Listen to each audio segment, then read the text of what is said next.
तो आज यहाँ पर हम बात करेंगे डिफरेंट प्रॉपर्टीज ऑफ थर्मोडायनामिक्स, जो कि आपके थर्मल इंजीनियरिंग में है और पढ़ते हैं इसे मैकेनिकल के स्टूडेंट।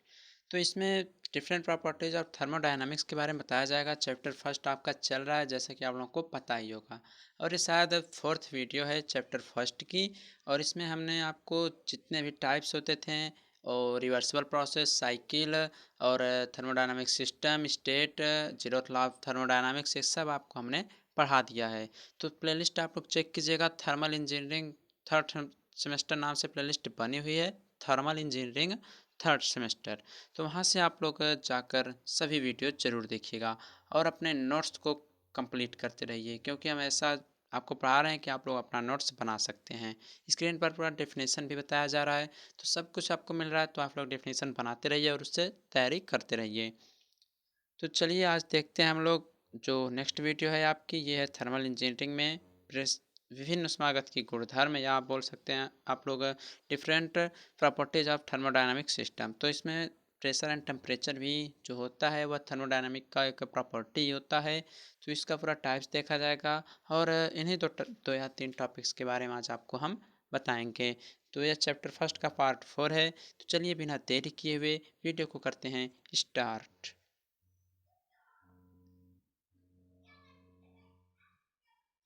देखिए, सबसे प्रॉपर्टीज ऑफ थर्मोडायनेमिक्स, अभी तक हमने बहुत सी प्रॉपर्टीज आपको बताया इसकी, इंटेंसिव प्रॉपर्टी, एक्सटेंसिव प्रॉपर्टी और रिवर्सिबल प्रोसेस, रिवर्सिबल प्रोसेस। तो ये सब प्रॉपर्टी होती थी, लेकिन कुछ और प्रॉपर्टीज आपको पढ़ना है इस चैप्टर में। तो इसमें फर्स्ट आपका है प्रेशर। प्रेशर सभी लोग जानते हैं, प्रेशर मीन्स दाब।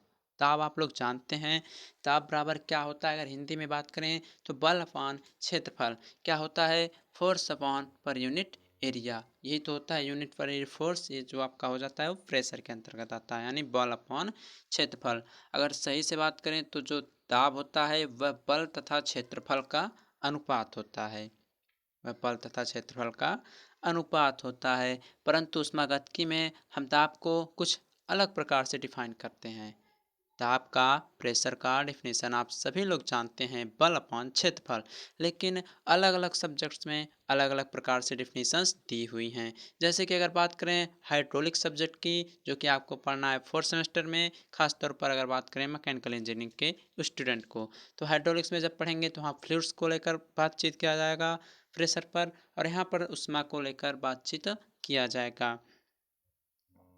तो इसमें देखते हैं क्या कह रहा है। इसमें प्रेशर, प्रेशर मीन्स दाब। थर्मल इंजीनियरिंग में आप लोग दाब को डिफाइन कैसे करेंगे? तो लिखेंगे आप लोग, दाब वह बल है जो किसी निश्चित क्षेत्र या सिस्टम के आवरण पर कार्यरत होता है। कोई मान लीजिए सिस्टम है, यह आपका क्या है, यह आपका एक सिस्टम है, यस से रिप्रेजेंट कीजिए, यह कोई सिस्टम है। तो इसके आवरण, या मान लीजिए यही कोई निश्चित क्षेत्र है, तो इसके आवरण पर यह कार्य करता है, जो आपका प्रेशर है इसके आवरण पर यह कार्य करता है। ठीक, थर्मल इंजीनियरिंग में तो दाब वह बल होता है जो निश्चित क्षेत्र पर निकाय के आवरण पर कार्य करता है। इसे हम पी से रिप्रेजेंट करते हैं, कैपिटल पी से रिप्रेजेंट करते हैं, और capital P is equal to होता है एफ अपॉन ए। सिंपल सी डिफिनेशन है, अभी हम स्क्रीन पर दिखा देंगे, आप लोग नोट डाउन कर लीजिएगा, नोट्स में अपने नोट डाउन कर लीजिएगा। इतना हो गया। अब इसके बात करते हैं इसके यूनिट की। तो डेफिनेशन भी आप लोग नोट डाउन कर लीजिए, स्क्रीन पर आ चुका है, डेफिनेशन नोट करते रहिए और हमारी बात सुनिए। तो इसकी जो यूनिट होती है वो यूनिट इसकी होती है न्यूटन पर मीटर स्क्वायर, या किलो न्यूटन पर मीटर स्क्वायर होती है, या आप लोग बार जो होता है ये भी इसका एक यूनिट होता है, और एक यूनिट होता है पास्कल। एक यूनिट इसकी होती है पास्कल। तो यहाँ बार और पास्कल ये सब तो जानते हैं, न्यूटन मीटर स्क्वायर क्या है, न्यूटन पर मीटर स्क्वायर, किलो न्यूटन पर मीटर स्क्वायर क्या है, लेकिन बार और पास्कल को भी समझना जरूरी है। यहाँ पर जो एक बार होता है, एक बार बराबर आपका होता है 10⁵ न्यूटन पर मीटर स्क्वायर होता है। बार को हमने न्यूटन पर मीटर स्क्वायर में चेंज किया तो वो हो गया 10⁵। और 1 पास्कल इक्वल टू होता है, ऊपर लिखते रहे आप लोग नोट डाउन कर लीजिएगा, 1 PA, यानी 1 पास्कल इक्वल टू होता है 1 न्यूटन पर मीटर स्क्वायर। ओके, तो आप लोग प्रेशर समझ गए होंगे। प्रेशर आप लोग समझ गए होंगे कि प्रेशर जो है वह फोर्स होता है, वह बल होता है जो किसी निश्चित क्षेत्र या किसी सिस्टम के आवरण पर कार्य करे, उसे हम प्रेशर बोलते हैं। ये थर्मल इंजीनियरिंग की डिफिनेशन है। और अन्य सभी डिफिनेशन यही होता है, बल अपान क्षेत्रफल यानी फोर्स एंड एरिया के रेशियो को हम बोल सकते हैं प्रेशर। लेकिन इस कंडीशन में यही है, इसका मतलब भी वही है कि दाब वही बल होता है जो किसी निश्चित क्षेत्र या निकाय के आवरण पर कार्य करें। इसे हम कैपिटल पी से रिप्रेजेंट कर देते हैं। इतना समझ में आ गया? ठीक, तो इसके हम टाइप्स को देख लेते हैं। कई टाइप्स होती हैं, देखिए सभी टाइप्स यहाँ पर लिखा है, atmospheric vacuum pressure, absolute pressure, gas pressure, तो सब के बारे में हम क्रम से पढ़ते हैं।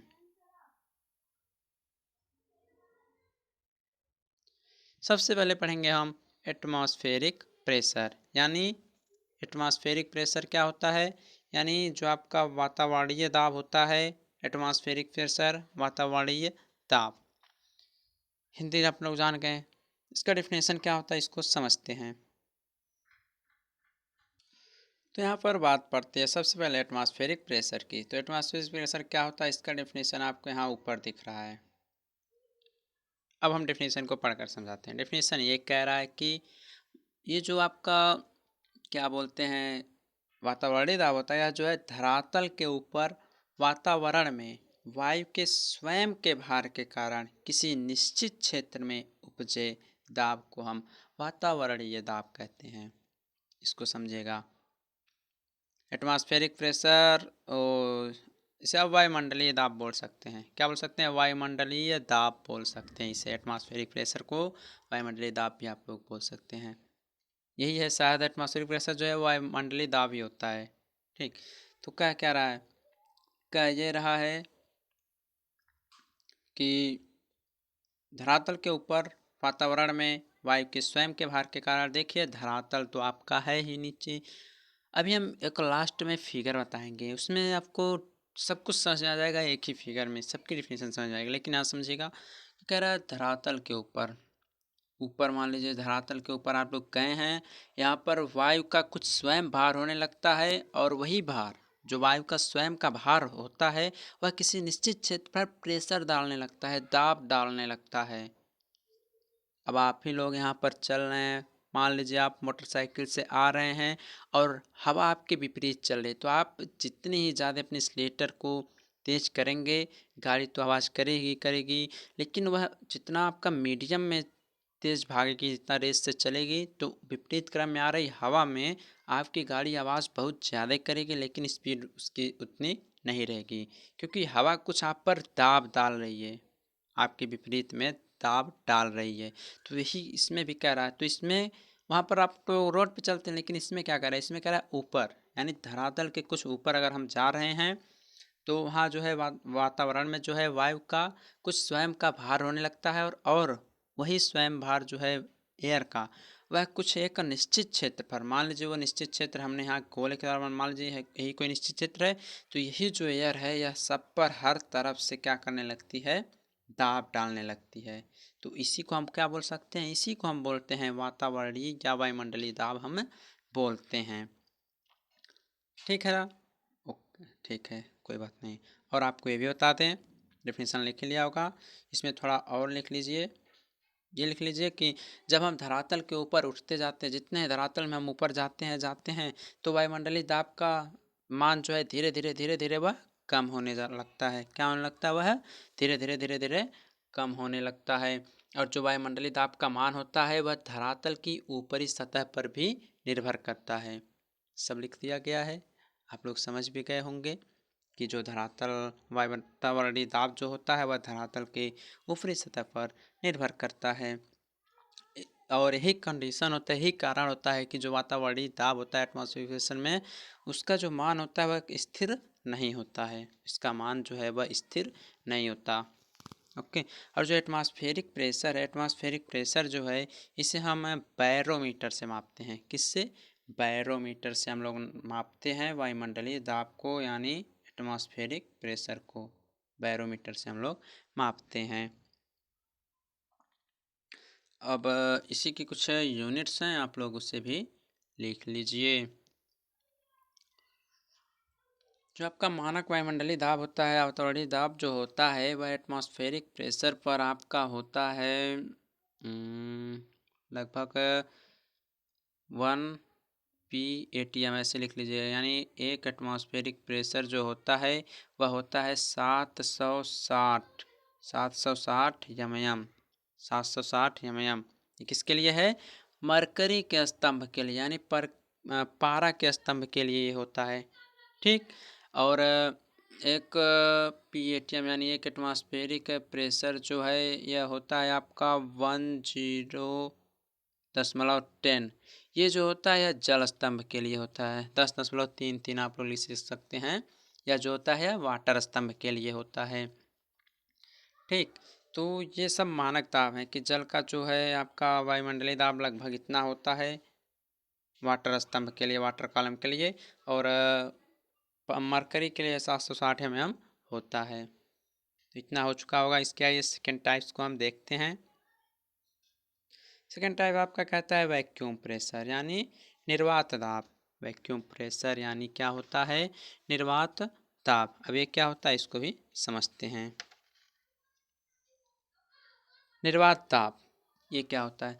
तो इससे हम लोग क्या बोल सकते हैं? तो निर्वात दाब जो होता है वातावरणीय दाब जो होता है उसके नीचे पाया जाता है। ये जो होता है, यानी मान लीजिए कोई हम लाइन बना दे रहे हैं आपको समझाने के लिए। ठीक। ये कोई लाइन हम बना दे रहे हैं समझाने के लिए। यही आपका है PATM यानी वातावरणीय एटमॉस्फेरिक प्रेशर है। और इसके नीचे आपका होता है क्या? वैक्यूम प्रेशर होता है। क्या होता है? Vacuum pressure. तो आपको सीधे समझ लेना चाहिए कि जो आपका निर्वात दाब होता है या वैक्यूम प्रेशर जो होता है यह वातावरणीय दाब के नीचे पाया जाता है और यह ऋणात्मक होता है। क्या होता है? यह ऋणात्मक होता है। और इसका फार्मूला होता है vacuum pressure is equal to होता है आपका वातावरणीय दाब या PATM या P एटमॉस्फेरिक प्रेशर माइनस होता है आपका निरपेक्ष दाब यानी absolute pressure, ABSO absolute pressure. बस अभी हम कह रहे हैं ना, एक डायग्राम से इसी से आपको समझा दिया जाएगा, सब समझ में आ जाएगा। तो अब एब्सोल्यूट प्रेशर क्या होता है ये इसको हम समझते हैं। एब्सोल्यूट प्रेशर यानी निरपेक्ष दाब ये क्या होता है? देखिए, जब प्रेशर को जीरो प्रेशर के रिस्पेक्ट में हम मेजर करते हैं तो उसे एब्सोल्यूट प्रेशर बोल सकते हैं। ठीक। या आप लोग सीधे लिख सकते हैं gauge pressure and atmospheric pressure के योग को हम निरपेक्ष दाब बोलते हैं। ठीक। यानी PABS हम लिख देते हैं। PABS यानी P absolute is equal to PATM plus P gauge. तो अभी गेज प्रेशर बताते हैं आगे। तो P एब्सोल्यूट क्या हो गया? P एब्सोल्यूट प्रेशर है। निरपेक्ष दाब क्या होता है? गेज दाब और वायुमंडलीय दाब के बीजगणितीय योग को हम बोल सकते हैं एब्सोल्यूट प्रेशर। और इसे हम मापते कैसे हैं? इसे जीरो शून्य प्रेशर के रिस्पेक्ट में इसे हम मापते हैं। ठीक। अभी इसको भी हम दिखाते हैं आपको डायग्राम के द्वारा। अगला है आपका गेज प्रेशर यानी गेज दाब। ये गेज दाब क्या होता है? देखिए, गेज दाब वह दाब होता है जो एटमॉस्फेरिक प्रेशर को आधार मानकर मापा जाता है। किसको? Atmospheric pressure. यानी यही मान लीजिए आपका एटमॉस्फेरिक प्रेशर है, यही आपका एटमॉस्फेरिक प्रेशर है, गेज दाब यही है। अब इसी को आधार मान लिया जाए। अब इसी के ऊपर या नीचे जहाँ भी आपको मानना रहे, मतलब आधार इसी को मानना जाए, यानी एटमॉस्फेरिक प्रेशर से ही इसे मापना है आपको। और यह आपका ऋणात्मक भी हो सकता है और धनात्मक भी हो सकता है। अगर इसको आधार मानकर आपने ऊपर मापा तो पॉजिटिव लेंगे, और इसी को आधार मानकर आपने नीचे मापा तो वह निगेटिव लेंगे। तो कह क्या रहा है? कह ये रहा है कि गेज प्रेशर वह प्रेशर होता है जो एटमॉस्फेरिक प्रेशर को आधार मानकर मापा जाता है। तो डिफिनीशन आप लोग नोट कर लिए होंगे, डिफिनीशन आप लोग नोट कर चुके होंगे। और आपको ये बता दें कि जो गेज प्रेशर का मान होता है वह हमेशा वातावरणीय दाब से अधिक ही होता है। चलिए अब समझते हैं जो बार बार कह रहे थे आपको डायग्राम के द्वारा। तो आइए समझते हैं। अब यहाँ पर हम लाइंस कुछ बना रहे हैं, तो देखिए सबसे पहली लाइन जो बनी है यह आपकी है कौन सी, यह आपकी है PATM, यानी यह एटमॉस्फेरिक लाइन है। ठीक, अब एक और लाइन, अब यही आपका एटमॉस्फेरिक लाइन है, यहीं से आपको प्रेशर को मापना है। तो क्या बताया हमने, गेज प्रेशर जो होता है वह क्या होता है, एटमॉस्फेरिक प्रेशर को आधार मानकर मापा जाता है। तो मान लीजिए जो गेज प्रेशर था, जो आपका गेज प्रेशर था उसको हमने मान लिया ऊपर की तरफ।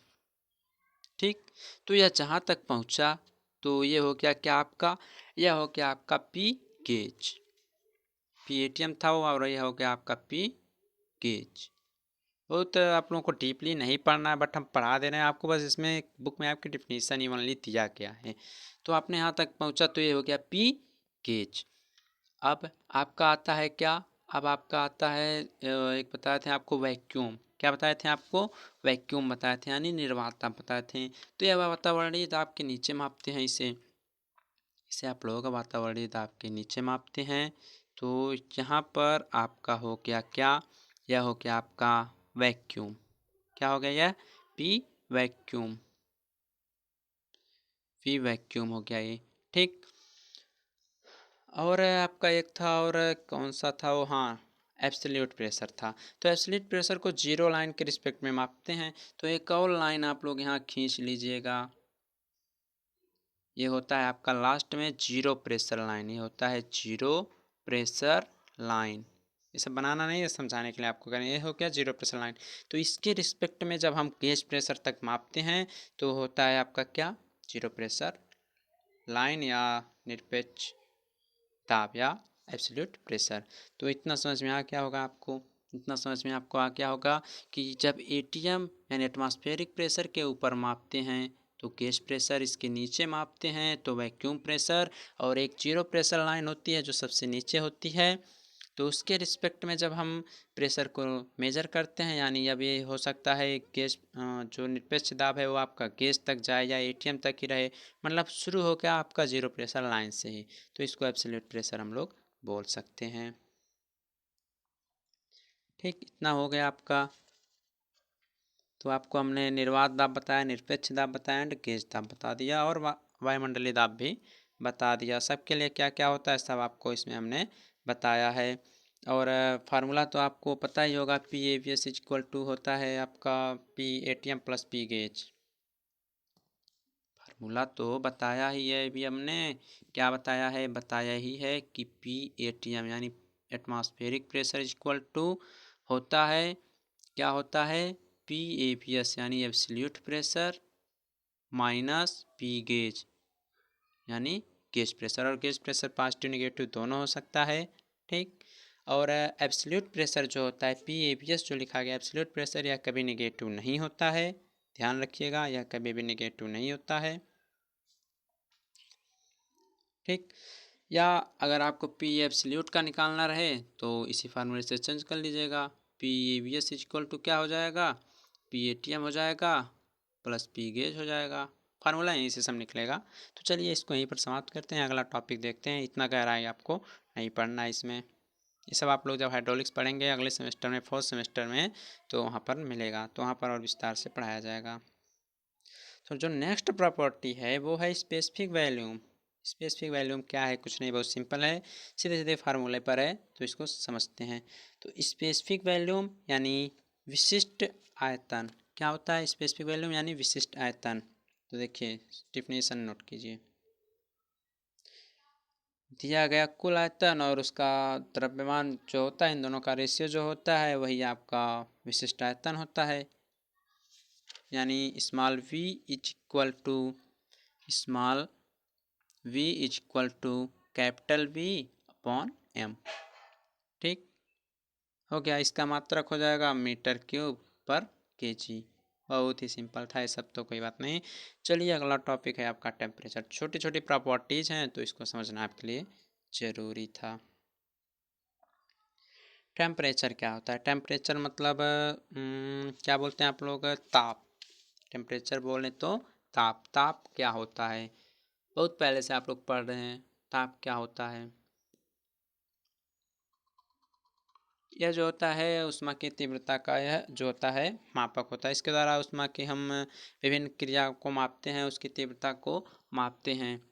और आपको ये भी पता है हमेशा जो आपका ऊष्मा रहता है वह हाई टेम्परेचर से हमेशा लो टेम्परेचर की ओर प्रवाहित होता है।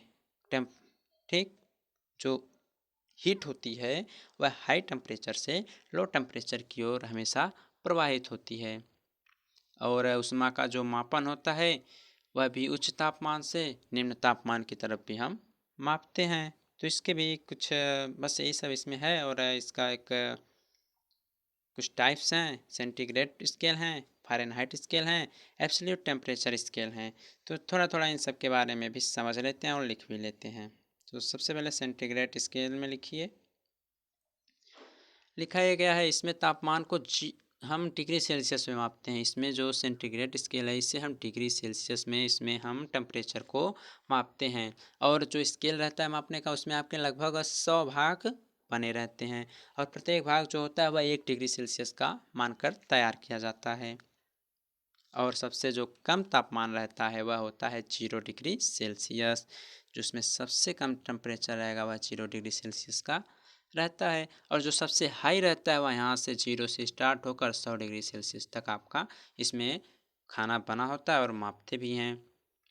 और 0 डिग्री सेल्सियस पे 0 डिग्री सेल्सियस पर 0 डिग्री सेल्सियस पर आपका जो पानी होता है इसका जमाव बिंदु होता है, पानी का जमाव बिंदु होता है। और 100 डिग्री सेल्सियस पर क्या होता है, इसका बॉइलिंग पॉइंट होता है, किसका, पानी का उबलांक बिंदु जिसे आप लोग बोल सकते हैं या बॉइलिंग पॉइंट बोल सकते हैं। तो इन सब बातों को ध्यान में रखिएगा। हाइड्रोलिक्स में ये सब बहुत विस्तार से बताया गया है। ये सब थोड़े थोड़े प्रॉपर्टीज हैं, इसलिए आपको थर्मल में पढ़ाया जा रहा है, क्योंकि जो नेक्स्ट चैप्टर है उन सबको समझने के लिए इन सबको पढ़ना पड़ेगा। चलिए ये हो गया सेंटीग्रेड। अगला है आपका फ़ारेनहाइट स्केल। क्या है फ़ारेनहाइट स्केल, ये क्या होता है? इसमें आपको डिग्री सेल्सियस में मापते हैं और इसमें आपको फ़ारेनहाइट में मापते हैं। किसमें? डिग्री फ़ारेनहाइट में इसमें हम टेम्परेचर को मापते हैं। इसमें स्केल जो होता है उसमें 0 से 100 होता था स्केल, और इसमें स्केल जो होता है वह 32 डिग्री सेल्सियस से 212 डिग्री सेल्सियस तक होता है। किसमें? फ़ारेनहाइट में। और वह जो होता है वह 100 भागों में बटा होता था, और यह जो होता है यह 180 भागों में बटा रहता है। ठीक, यह जो होता है यह 180 भागों में बटा रहता है। तो इसका भी डेफिनेशन आप लोग नोट कीजिए। क्या था जो हम बोले हैं वही सब तो लिखना है और कुछ नहीं लिखना है। अब सेंटीग्रेड और फ़ारेनहाइट में जो संबंध होता है, जो सेंटीग्रेड एंड फ़ारेनहाइट में संबंध होता है वह डिग्री एंड सेल्सियस के लिए होता है 5/9 F-32। ये होता है सेंटीग्रेड में संबंध। ठीक, ये हो गया। बस इन दोनों में यही संबंध है। जब फ़ारेनहाइट में या डिग्री सेल्सियस में दिया रहे तो इन्हीं सब फार्मूलों को आगे पीछे करके इधर उधर पक्षांतर करके हम अपना क्वेश्चन सॉल्व करते हैं। जो हमारा लास्ट है टेम्परेचर वो है आपका परम ताप क्रम पैमाना या एब्सोल्यूट टेम्परेचर स्केल। तो यह दो भागों में बटा होता है। एक होता है आपका केल्विन, एक होता है केल्विन और दूसरा होता है Rankine, RANKIN, kelvin scale and Rankine scale. तो केल्विन स्केल क्या होता है? यह जो होता है सेंटीग्रेड पैमाने का मापक होता है। केल्विन जो होता है यह सेंटीग्रेड पैमाने का मापक होता है, यानी 1 kelvin is equal to 1 degree celsius या टी डिग्री सेल्सियस, मतलब जितना टेम्परेचर दिया रहे प्लस 273 करते हैं। और रैंकाइन में क्या होता है, या फ़ारेनहाइट पैमाने का मापक होता है, तो 1 R इज इक्वल टू होता है टी डिग्री फ़ारेनहाइट प्लस 460। बस। तो गाइस आज के लिए इतना ही था। हमने तो बहुत विस्तार से बता दिया, बहुत ही डीपली बता दिया है, लेकिन इतना आपको पढ़ना नहीं था। आपको बस छोटा छोटा डिफिनेशन था उसको समझना था, लेकिन हमने और अच्छी प्रकार समझा दिया कि जब समझाया जा रहा तो और अच्छे से समझा दिया जाए। अब इसमें लगभग इस चैप्टर में 3 टॉपिक बचे हुए हैं, एंथैल्पी, इंटरनल एनर्जी और एक है एंट्रोपी। तो उसको हम अगली वीडियो में तीनों कवर कर देंगे और आपका फर्स्ट चैप्टर समाप्त हो जाएगा। तो आने वाली वीडियो में आपको सेकेंड चैप्टर बताया जाएगा। तो फ्रेंड्स, अगर सब टॉपिक समझ में आया होगा तो लाइक कमेंट शेयर जरूर करिएगा। धन्यवाद।